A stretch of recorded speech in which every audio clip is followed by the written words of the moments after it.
tell you my problems, meditating my silence. But I keep pushing my pen, rotating my stylus. Brokenness feeling like sin, now no breath, low dollar. Used to be left on red, now all the girls go holler. Now all the girls go follow. All the fake fans gon' pile up. Listen, I ain't even gonna be looking at these notes. Listen, Anita Baker, you guys know that she's on this farewell tour, the Songstress tour, and it's been quite successful. I guess somewhere along the line, she decided to add Babyface as her opening act. And I was surprised that she even had Babyface as an opening act because it's Babyface. Okay, mama named him Kenny Edmondson, I think it is, or is it Edmonds? One or the other. Anyway, Babyface is a legend on his own. Okay, he's got a catalog, not only of his own music, but the music that he's written for other people. Like, why would we even consider Babyface an opening act? But that is what the man has signed on for. He wasn't signed on as a co-headliner. He was the opening act for Anita Baker. Okay? And, maybe he just did that because he wanted to get back, his feet wet, touring again. I mean, a Babyface very easily could headline his own tour. And people will definitely buy the tickets to go, So I'm not really sure why he decided to do this. Maybe it was just, his old friend. Anita's a friend of his, and he was just like, okay, I'll come on and do it. Whatever it was, the two of them were on. That's a great ticket, right? Great music, right? Okay. I don't know where Anita was, but apparently they had a stop somewhere, and the concert was starting late. They said it was like 2.5 hours late. I don't know if that was because of Anita Baker. I don't know if that was because of Babyface. I don't know if it was because of the venue, the weather. I don't know what caused this delay. But 2.5 hours is a long time, right? So because the fans had already waited so long, because the people were already there at the venue, Anita Baker, her team, somebody asked Babyface, can you just not do your set at all so that the people that bought tickets to come see Anita Baker will be able to see Anita Baker? She can do her full set. And so Babyface came onto Twitter, or he came onto social media, and he explained to his fans, like, I'm sorry for those of you guys who came to see me. I'm not going to be there tonight because Anita Baker has asked me not to perform so that they can have their full... Oh, child, why he did that. Why he did that, honey? The people was mad. The people was mad because they felt like Anita Baker was disrespecting this legend by telling him not to even perform and let her do it. But what people are not understanding is this is her concert. This is her concert. Okay? Yeah, it's fucked up that Babyface didn't get to do whatever it is that he needed to do, especially if it wasn't even his fault that he was late. But shit happens like that. Okay? And so I guess probably Anita's team thought that if they just said, let's just not do Babyface's time and give everybody all of Anita, that would be fine. But what they didn't, what they didn't forecast in the future or see, that if something like this did happen, Babyface is just as big a name as Anita Baker. So when you telling people that they bought tickets to go see both of them, they want to see both. So now you've gotten rid of this big name at the front, and of course he has a fan base that's going to take up from him. So then people been all up in Auntie Anita's social media, and y'all know we owe people. We don't like social media. That shit stresses me out. Okay, so, when you get to being up to Auntie Anita's age, I'm sure she's stressed the fuck out too, because, we don't understand, like, people don't understand, like, the multitude of people that social media reaches. If you old school, you're not thinking in those ways. You thinking old school ways, okay? The people's gonna be fine and all. No. Now we got millions of people weighing in on a concert that none of us even knew about.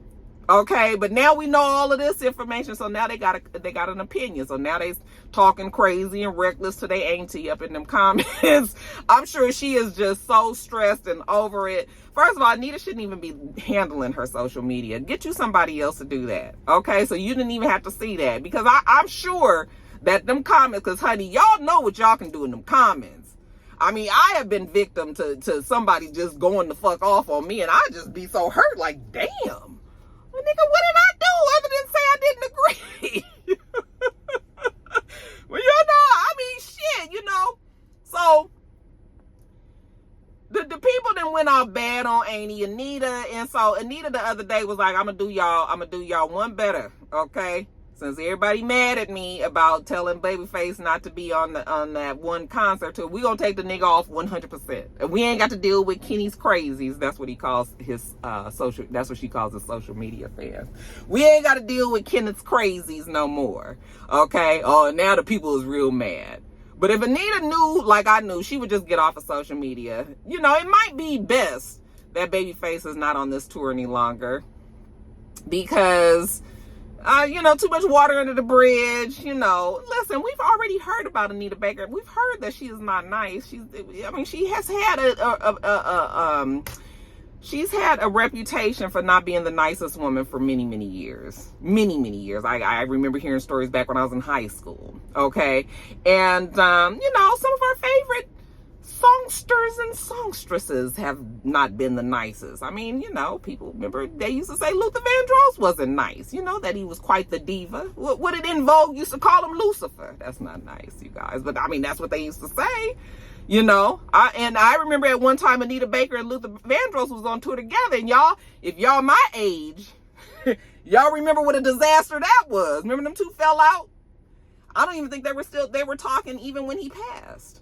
Okay, so there's been stuff that's gone on with Anita, but you know, Anita's old now. I mean, you know, I'm old, like, so I'm not saying that the lady just, you know, I'm not doing that. But what I'm saying is, she don't do this social media thing. You know, she don't really understand how it goes no more. She don't want to have Babyface on her tour. You know, she probably shouldn't. I am one to believe that Babyface can do his own tour. People will go and see him. He's done it plenty of times before. So, you know, it's not like he couldn't do it again. You know, I just think that they thought that this was like a, you know, a good combination made in heaven, and it just didn't work out that way. Shit happens, y'all. It's gonna be all right. It's gonna be all right. But Babyface gonna be all right. And Anita said she don't give a damn. Okay, and my advice to Anita is, girl, get off social media, honey, because this ain't what you want. Just give it to one of your young team members. Let them handle it. I need peace to borrow, get that shit right back tomorrow. Somehow all the fans go bravo, smile so much to hide my sorrow. Snake the shaky in vibrato. Kim's on the frown too long. I know these two. I can't stay down too long. Running from pain, running from strain, running from things, running from schemes. But you know, now that we smack dab in the middle of this motherfucker, I can't curse, I'm sorry, it's too early in the video.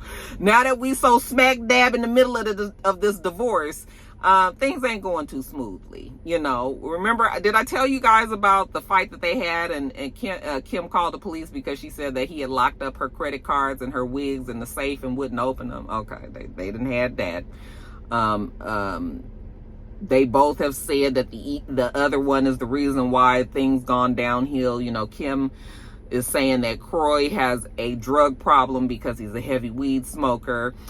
Croy is saying that Kim is an online gambler and that she's the reason why they ain't got no damn money. And that he's been trying to hold up her extravagant and luxury lifestyle that she has had ever since they've been together. And they ain't quite had the money like the image was being portrayed, you know, and it finally caught up with them. We knew that their house was in foreclosure a couple of times. I think it is again. Now this latest thing that we have is that, so they had a Rolls Royce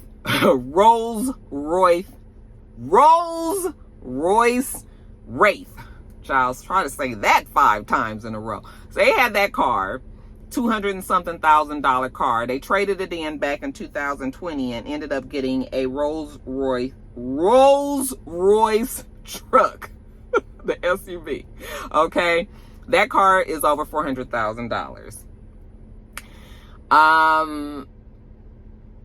With all of the shit that's gone on in the Zolciak Bierman household and the financial problems that they're having, Croy has found that he's not able to make the payments. The payments are over $5,000. Can you imagine having a $5,000 car note? I mean, what kind of sense does that make?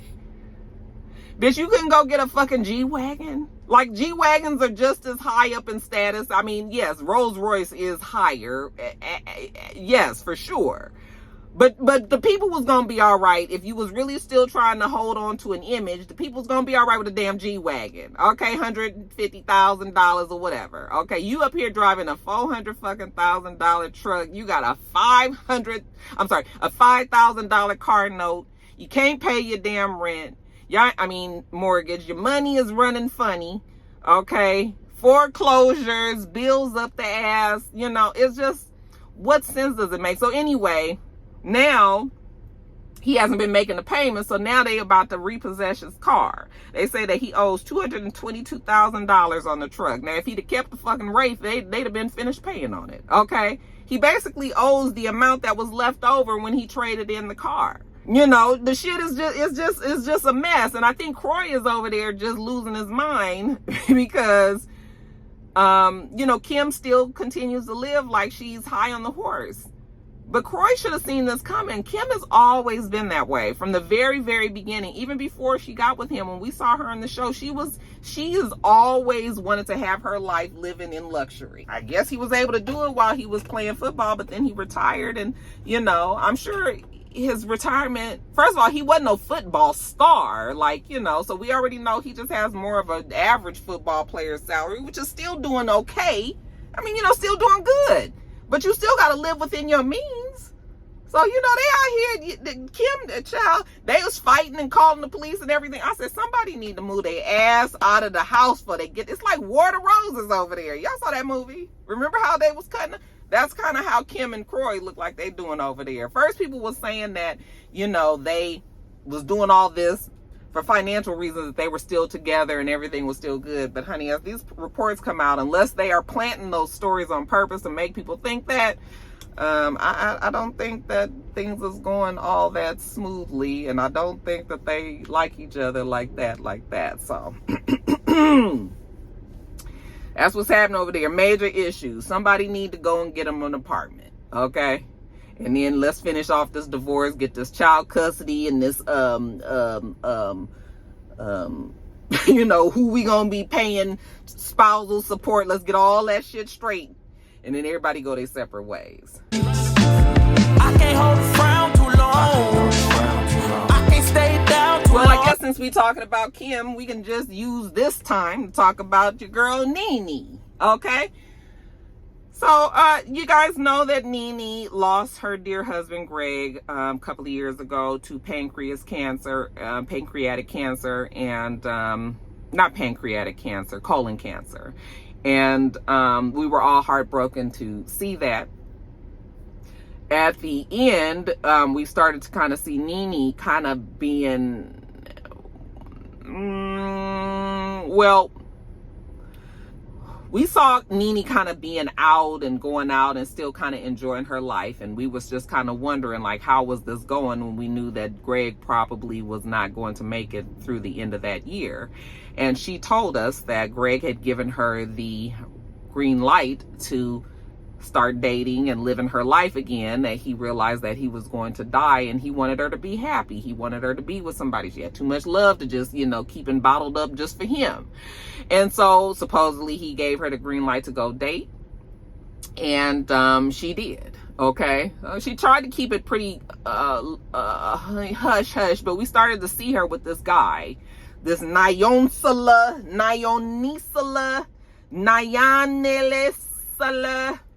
No disrespect, you guys. It's an African name, and I don't know how to pronounce it. NeNeLeakes, NeNeLeakes Shiloh. Again, charge it to the mouth, not the heart. Anyway, she was dating this guy. He was, from what I remember, as a Nigerian businessman, had a men's tailoring business in North Carolina that was quite successful, and she ended up being with him. And he seemed like he was a fashionable dude. Every time we saw him, he looked good and is nice in his suits, you know, nice dark-skinned, good-looking guy. We would see her hanging out with him and with the Guabodillas. Is that how you say Portia's man's last name? You know, Simon and Portia. He seemed to be a friend of Simon's. or maybe they just put them in touch with each other, but we would see them and you know, hanging out and enjoying each other and all that. So and NeNe seemed to be happy, you know. When Greg did die, they went full public with their relationship. You know, she basically was with him right after Greg died. Remember, there was that little thing where she had fallen asleep on the couch and that other guy tried to make it seem like them two was a couple and shit. That was bullshit. But this one, you know, this was the actual real relationship. So then we started to see them. So they've been dating since what, 2020, 21, somewhere in there. I would say this year is when we first started seeing NeNe would post these cryptic ass Twitter messages saying how, you know, talking about people that were narcissists. You know, and how narcissists, you know, they don't never think that they're wrong. They think that they do everything right. They don't take the blame or accountability for anything. So, you know, how a narcissist is. And when she posted it the first time, I knew she was talking about him because, you know, people get in their feelings. They want to talk about him. Well, I didn't know for a fact, but I was assuming that she was. She took the post down, but just recently, last week, she put up another post about narcissists, and she was explaining again. And I think this time it's safe for us to assume that she's talking about NeneDumpsNiyonisela. And it's not really that big of a surprise for us because remember, NeneDumpsNiyonisla's wife, what's baby girl name? His ex-wife, Malamine Temesio.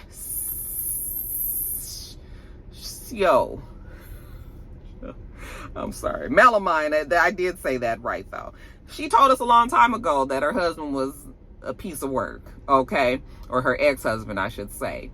And remember, she was saying that they were still together when he got together with NeNe. Now, I don't know if that meant physically still together or just on paper, like they were still married, but she, you know, he had moved on with his life. But the wife had been said that, you know, nigga ain't no good, girl. I'm just trying to give you the warning right now. But, you know, he was a good-looking black guy. NeNe seemed to be happy with him. He seemed to really like NeNe, so they moved on. He got the divorce, and then him and NeNe, you know, was full force, and now NeNe is calling it quits, or he is, or whatever. But she seems to think that he's a narcissist. He doesn't think that he's done anything wrong. Blopty-blopty-blue. Okay? Maybe her and the wife can sit down and compare notes. No, I'm sure that won't happen. But NeNe seems to now realize that he's a piece of work, and she's decided to, you know, throw in the towel on that one too, you guys. And I mean, they made a good looking couple, but you know, NeNe's a big girl and she's cute. You know, she'll find somebody else, y'all. She'll be fine. And I mean, so will he. You know, life goes on, you guys. Another one bites the dust. And you know, shit happens. Not all relationships make it. So we'll see who's the next one in line. Running from pain, running from strain, running from things, running from schemes. All right, you guys, next story up. So you guys tell me that the Cocktails with Queen show that's on Fox Soul, that's the show with Lisa Ray, Claudia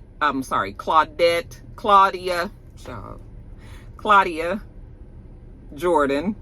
Is that her last name? Claudia Jordan. Lisa Ray, Selena Johnson, and Vivica Fox. You guys know they have that panel show that they've done for some years now. They have decided to cancel the show.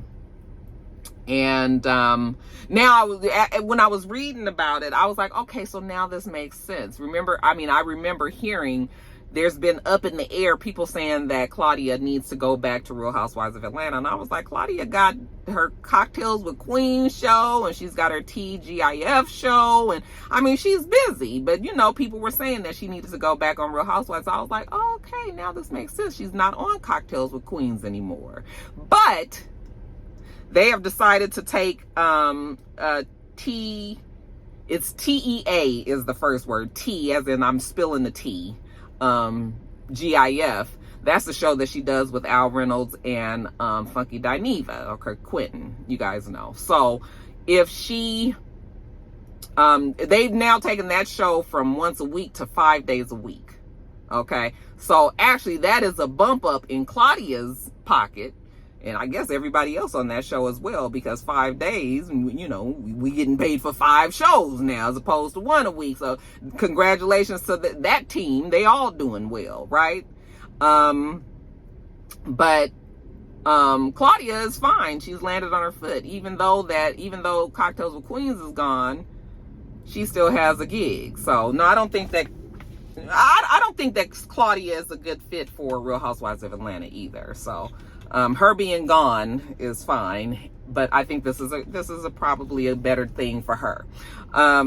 Not so good for the rest of them, Lisa Ray, Selena, and Vivica, although I believe that they all will be fine as well. We already know that Lisa Ray has her own show. I kind of feel like they might even have had an idea that this was coming, because Lisa Ray has a dating show.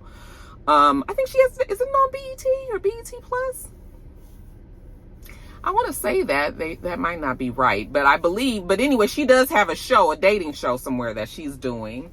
And, you know, Selena, she sings, so she can always fall back on that. And Vivica is an actress. I mean, we still see Vivica on Lifetime and, you know, Hallmark Christmas movies. And, you know, she does her other things that she does as well. So everybody's going to be fine. But yeah, Claudia, I think that Claudia is going to probably not do Real Housewives. She doesn't. Real Housewives of Atlanta, I don't know what needs to happen there. Everybody's got all these opinions on what needs to happen. I don't know what those opinions, I mean, I don't know what needs to happen to Real Housewives of Atlanta. People say that it needs a whole new cast, but they need somebody there to anchor, to bring, you know, that for the people to still remember. Like, I think if they did a whole new something, we would all be looking at this like, what the fuck is this?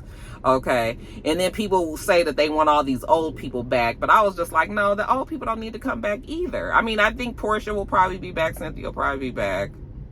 I mean, the way they talking, Kim is probably going to be back. But it seemed like they would do better on, you know how they have that other show on Peacock where they go on a girls trip? Like, I feel like the old folks need to be on shit like that. Not coming back to the actual show, because it's just sort of like you just reinventing the wheel, you know? So, I don't know. But, yeah, Claudia's going to be fine, y'all. Congratulations to her, Al Reynolds, and Funky Dineva on their 5-day-a-week gig. And, yeah, it's too bad that Cocktails with Queens are gone, but like I said, I think they'll all be fine.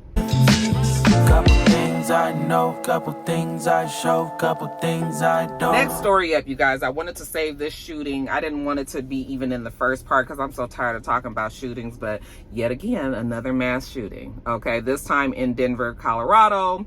And you guys might say, Denver, Colorado? Didn't they just win the world championship for the NBA? Yes, they are now the 2023 world champions for the NBA. Denver Nuggets. They beat out Miami Heat in the 5th game. Okay, the people were out there celebrating in Denver like they normally do in the city that won for these type of championships. And you had to know that somebody was gonna bring a gun. Okay, it's a damn shame. Now, the good thing about this story is that nobody died. I don't even really know how many people got shot, because when you read the articles, they say that 10 people were injured, but they didn't say that 10 people were shot. So I can't really give you at least the story that I read. I can't give you the number on who was shot and who was just injured, just in the melee running, may have been trampled, fallen, you know, maybe in a struggle, whatever. Okay. But 10 people were injured. Nobody is dead. Nobody is expected to die. 4 people did, they rushed the 10 people to the hospital. 4 people had to have emergency surgery. They're all expected to survive. They did catch the shooter. Well, I'll take that back. We're not even sure if this is the shooter, but we caught a couple of people with guns, okay? We caught Ricardo Vasquez. He was one that was taken in, 22 years old. He's been held on charges of possession of a weapon by a previous offender and possession of a controlled substance. He also was shot. So unless he shot himself, somebody else shot him. So they're still trying to figure that out. There was a second person, Raul Jones. He was also arrested. 33 years old. He's held on a charge of possession of a weapon by a previous offender. Okay, and he was found with a gun as well. So these people were found with guns, one with a gunshot wound himself, but they don't know if for sure they're the ones that actually fired the guns, okay? They said there were over 20 rounds that was found. They've got to do ballistics and check the guns towards the, but they found 3 guns, so I don't know if they found guns on the floor, or, you know, somebody's vehicle or whatever, but they found more guns than people.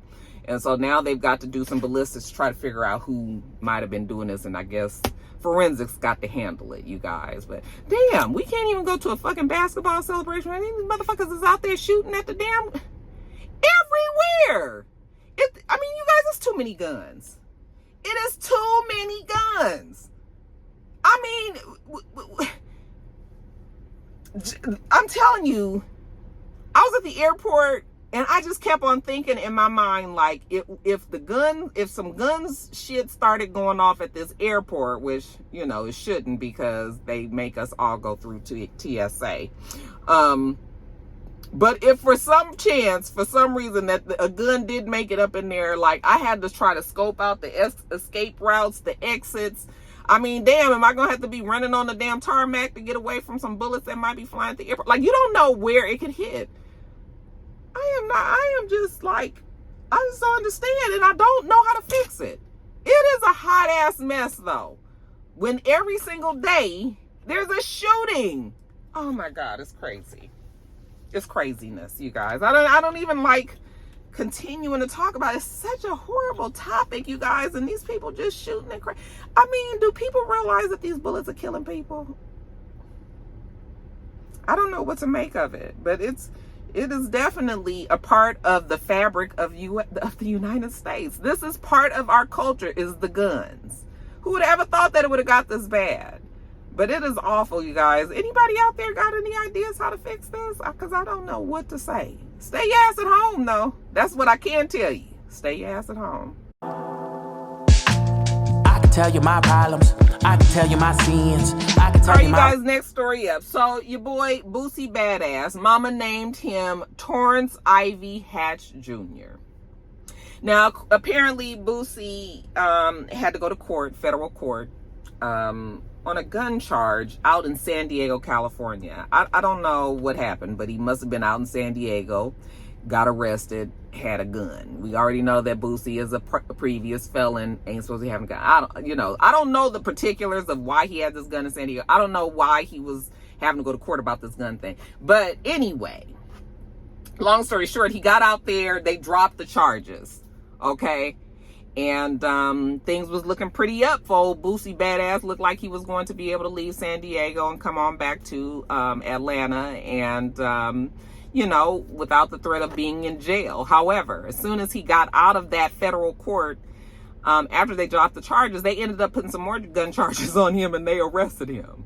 Okay, and I don't think he saw it coming, or his lawyers don't look like they saw it coming. And he was surprised and arrested and put in jail. You know, he did tweet that evening how sorry he was to his kids, that he loved them, you know, and that, you know, I guess he hated that this had happened. I mean, I guess, right? But, yeah, child, they didn't put your boy in the jail. I don't even know if I remember the story about him and a gun charge, but I mean, that's not surprising, because I just told you that everybody has a fucking gun. I mean, and I don't even think it's bad that people have guns. It's just that leave your gun in the house, or, you know, I mean, I guess people do have their guns with them because they need to protect themselves, and but it's terrible that the world has gotten to a point where you feel like you need to have a gun to protect yourself. Like, you get up in the day and you put a gun in your purse or in your back pocket or something to go to work. Like, what is the world becoming, child? So anyway, yeah, Boosie Badazz. I mean, according to the article that I read today, he's still in jail, but I don't know if that's to be true. This is Thursday that I'm doing this video. He may have bonded out. I don't know, but yeah, hopefully, you know. Oh, my notes say that the original gun charge was from a traffic stop that he had in San Diego about a month ago.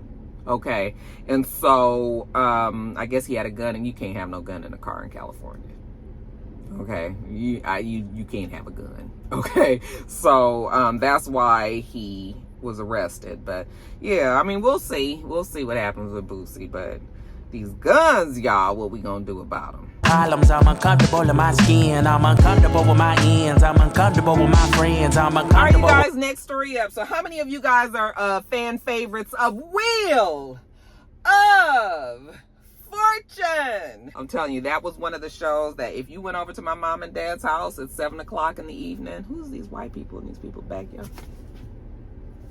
Why is there white people? Y'all, hold on.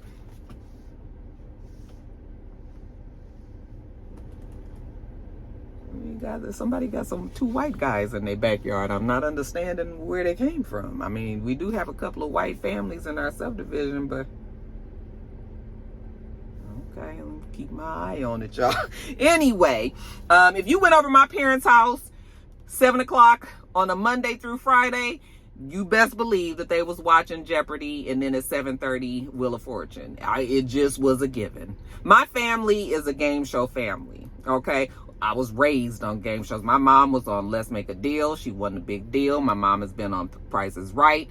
I have a sister-in-law that was on Price is Right. My dad was on Joker's Wild, you know, tried out for Joker's Wild.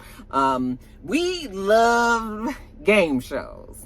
I keep on saying that I want to go on Press Your Luck. Like, that is I love that game show. It's summertime. It should be coming back any day now, you guys. But yeah, we were raised on game shows. I watch Price is Right and Let's Make a Deal still to this day every morning. It's something about it, even if I don't pay attention to it. Even if it's just playing in the background for me, it is very soothing to me. I have been watching Price is Right since I was a tiny little girl at my grandmother's house on Fortuna Street in the east side of LA. My dad's mom. You guys, I have been watching Price is Right all my life, and I love Let's Make a Deal. You know, so I love all these shows. So I was saddened to see that Pat Sajak, but not surprised. Pat Sajak has been the host of that show for 41 years. And he has decided that he's ready to retire. And he should. I mean, 41 years is a long time. Actually, Pat Sajak and Vanna White, they are the longest running game show host ever. Okay? They've both been on that show the same amount of time. I'm assuming that Vanna's going to retire the same time that Pat Sajak does. And then they've got to find a new host because the show must go on, right? Well, Whoopi has said that she wants that gig. I think Whoopi would be good in that position, even though I've never really seen Whoopi on the show. But Whoopi might be like me. She might just love a game show, okay? And, yeah, I can see her doing that. Why not? Why not? But yeah, it's going to be sad to see old Pat go. Have y'all seen Pat lately? He still looks exactly the same, but then it looked like somebody put the old filter on him. Like, it's weird. Like, he looks exactly the same with the old filter. It don't look like he got old. It looks like a filter on him. But anyway, Pat say, you know what, 41 years in the game, this gonna be his last season, and that he's got other things. You know, I guess he just wants to enjoy the rest of his life. I'm sure he has grandkids, and, you know, I'm sure he has a life that he hasn't been able to, because he's always been having to be recording that show. So now he'll have the freedom, child. Let's hope he don't, because, you know, when they, let me not even say it. So anyway, you know, this is good for Pat. Pat has won, let me tell y'all what I got here. He has won a Daytime Emmy Lifetime Achievement Award plus 3 Daytime Emmys for Wheel of Fortune. So, you know, he's done very well on the show, and I mean, he's synonymous with Wheel of Fortune. We almost think that that's his show. You know, I kind of feel the same way I feel about Jeopardy. Like, we was really not really sure how Jeopardy was going to survive without Alex Trebek. Well, it's still doing well. So I think Wheel of Fortune will be fine, okay. I mean, fine as well. You know, they just got to make sure they put the right person on there. Who do you guys else think would be good in that position? I mean, I don't know if I know anybody else that's claimed out loud that they want it, but I think Whoopi would be she would be a good fit for it. What do you guys think? My drinking, I'm uncomfortable with my thinking, I'm uncomfortable with my waist, I'm uncomfortable in this space, I'm uncomfortable. Next story up, you guys. Now listen, I don't believe this at all. I don't know who then decided to put this story out there and thought it was funny, but I don't believe this shit at all. So, you know, last week it came out that Bill Murray and Kelis were dating, and I was like, The internet plays games all the fucking time, okay? Now, not saying that Kelis wouldn't date an older white gentleman, but this is Bill Murray we talking about. I'm sorry, I just know, okay? Especially when you look at Bill Murray, he just looks like an old, creepy, scary-ass old white man, and I've heard that Bill Murray is very, like, is a horrible person, too. Now, you remember what the ladies from Charlie's Angels said about Bill Murray, okay? And remember, they had replaced Bill Murray with Bernie Mac because they couldn't get along with Bill Murray. They say he's horrible. But then they also say that Kelis ain't really the nicest, and he ain't nothing to play with either. So I mean, maybe in this case, like attracts like. But what? Bill Murray's what, 77 years old? Kelis 43. No, y'all, do y'all really believe this? Y'all believe that Kelis's milkshake brought his worms to her yard? Can you imagine these two trying to get busy? Yeah, absolutely not. I'm sorry, and I know that's so facetious to always talking about like an older man with a much younger girl getting busy and all of that. Like, I'm sure there's way more to relationships than that. I'm not that shallow, but really, that's the first thing you think about when you think about shit like that. Bill Murray and Kelis. Oh my God, no. You know, somebody on social media did ask her if she had any comment on that, and she was just like, absolutely not, darling. Like, no, I'm not even going to grace that with any type of response. But you know, the whole thing is they were seen at a couple of festivals, I think, that Kelis was performing at. Bill Murray was there. I mean, Bill might be a little sweet on Kelis. Okay, she might have let the nigga little sniff, you know, put a little hand down there, touch it and smell. Oh, shit. I mean, you know, I can't imagine. I mean, maybe Bill Murray might be a farmer, and maybe they have connected in that way, as in, you know, not romantically, but just because, you know, they have the same interests. He's a cool enough guy. They learn things from each other and all that. But I don't know about just intimate relationship type. I just can't see it. I mean, stranger things have happened, but do y'all believe that was what was happening there?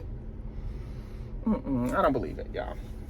Y'all let me know if you think it's true, though. On good days, I'm uncomfortable on bad days. I'm uncomfortable with my soul. All right, guys, next story up. So, depending on who you ask, congratulations are in order to Mr. Tyler Perry, because they say that he now is the owner of BET. Now, you guys remember I told you guys that there was this big bidding war between Tyler Perry, Byron Allen, Puffy. They were the three of some other people that were also trying to acquire BET. You know, we were trying to get it back in the black people's hands. Y'all know that Bob Johnson was the one who created BET, started it back in 1980. Was it? I think it was 1980. Yes, started it in 1980. He sold it to Viacom back in 2000, and then Viacom eventually became Paramount. So Paramount owns BET all this time, but Paramount has been trying to offload BET. Okay, give it back to the black folks. All right, so whoever had the most money, because even Magic was trying to get in on that one. Whoever had the most money. So, you know, I was going to be fine with any of them. Puffy, Tyler, Byron, Magic, like any of them, I was going to be fine with. It was just going to be nice to see it in black hands. I had a feeling that Tyler was going to win the bid because Tyler had already been in, you know, he's been working with BET Plus. I think he was like the head of BET Plus, which is their streaming service, remember? So, he's been working with them since 2017. Remember, he moved all of his content over there. He has some original shows that did start on BET Plus as well. So, like, Tyler was more of the shoe-in for me because he had already had the BET Connect. And so then it came out, a Media Mogul Steamer is the outlet that announced that Tyler Perry was the one who won the bid and that he is now the owner of BET. They had it on their social media and everything. Well, they ended up removing it, okay? Because, we don't know why they removed it. BET and Tyler Perry, Paramount, nobody has confirmed or denied that. I do believe that Tyler Perry is the person that, you know, that won the bid, but I also believe that it was premature. Like, Steamer wasn't supposed to say anything yet. They're not ready for whatever reason to announce it. But I do think that Tyler Perry is probably the one that won. And if he is indeed that person, then congratulations to him, because like I said, he already was working with BET. He already had a lot of shows with BET Plus. He is, even though I'm not a Tyler Perry fan of his shows, I am a Tyler Perry fan of his success, his business model, the things that he does outside of his shows, that he does for his community. I think that he is a good man, okay, with terrible TV shows. But I'm not mad, you know, because Tyler Perry, this motherfucker grinds. I mean, I don't think anybody can say that he doesn't. All right, him writing all of the shows, that's why his shows suck, because he's a control freak. He writes all of his shows, and they're just not really all that good. But he has the fan base. The people still watch his shows. The people still support Tyler. And like I said, he's a good person when it comes to philanthropy and all of those things. So those are the things that make you inclined to be more supportive of him, you know. So good for him. I mean, I love it. I love to see BET in black hands, okay? And just a side note real fast, because everybody wanted me to talk about it. I didn't feel like it, but I can just throw it in right here. BET decided not to show the fight with Jocelyn, because we was just talking about Jocelyn and Amber, okay? Just based on the fight that we saw Jocelyn with Big Lex, y'all can say what y'all want, but I'm about positive that Jocelyn beat the hell out of Amber. I'm sorry. Until I see something different. I know some people said that Amber beat up Jocelyn, but nah, I don't think so. I mean, if she did, maybe, but boy. But anyway, people are upset that BET decided not to show that. I will say that, you know, we read Deborah Lee's book in my book club, Roxy Reads Book Club. You guys are welcome to join if you'd like. I'll put the link right here.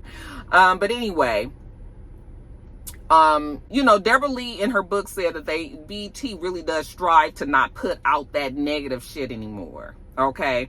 And so it wasn't surprising to me that they decided not to show that fight.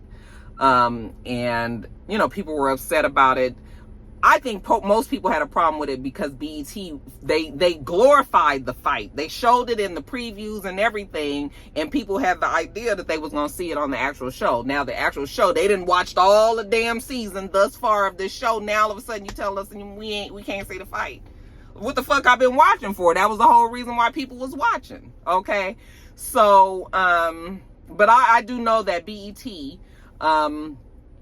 after they, you know, Deborah Lee explained after they got into all that trouble about their BET Uncut videos and how they objectified women and you remember the tip drill video and all that stuff, remember? I think BET still tries to hold on to some of those principles and have decided that they're not going to show shit that's like super negative, hypersexualized and all of that, you know? So I don't even know, what do they show on BET anymore? Okay, if it ain't an award show, I don't even watch BET. The only reason why I might see BET is if Mr. is watching Martin or one of them reruns of, you know, Martin or all the other black TV shows that come on there. But other than that, I don't even know what we doing on BET. Hopefully with this new acquisition, with Tyler Perry being there, you know, that he's going to get a team together and they'll bring some more quality programming to the station. All right. And like I said, congratulations to Mr. Tyler Perry. Boy, you did it again, didn't you? Comfortable with my heart, I'm uncomfortable with myself. I'm uncomfortable with my heart, I'm uncomfortable with my thoughts. And then lastly, congratulations are in order to our girl Uzo Aduba. You guys remember her from Orange is the New Black. She's the one who played Crazy Eyes. She has announced that she is pregnant, you guys, for her first baby. This is her first baby with her husband, filmmaker Robert Sweeting, okay? And she made the announcement at the Tony Awards red carpet on Sunday night. You guys, I didn't even realize the Tonys happened this past weekend because I was coming home from LA. So, totally, that weekend was such a whirlwind. I didn't even know the Tonys was happening. I saw some pictures of Candy and Riley and Todd on a red carpet, and I didn't even realize that was for the Tonys, even though Candy said that it was the Tonys. I was just like, I didn't miss the whole thing, you know. And also, Candy didn't win, but she said she's just gonna continue to work, which that's what we know about Candy. But yeah, anyway, Uzo was there because she was also nominated for the play that she was in. What was the name of that play? Clyde's. Okay. So she was there, and yes, she did have a protruding belly. I think that her and this guy have only been married a couple of years. So, like I said, it's their first baby together. Congratulations to the happy couple. Over my feelings, and sadly I'm uncomfortable with healing. I can't hold a frown too long. I can't stay down too long. Right, you guys never thought I was gonna get through that video. That was a lot of talking. Okay, but I'm glad because I've been able to keep my train of thought. I've been able to keep my train of thought so I don't have to edit as much, so that makes me happy. Anyway, you guys, I'm gonna get off of here. We do this every single week, so make sure that you thumbs up, comment, and subscribe, and make sure you too long. Look, running from pain, running from strain, running from things, running from schemes. Until next time, Roxstars. Bye.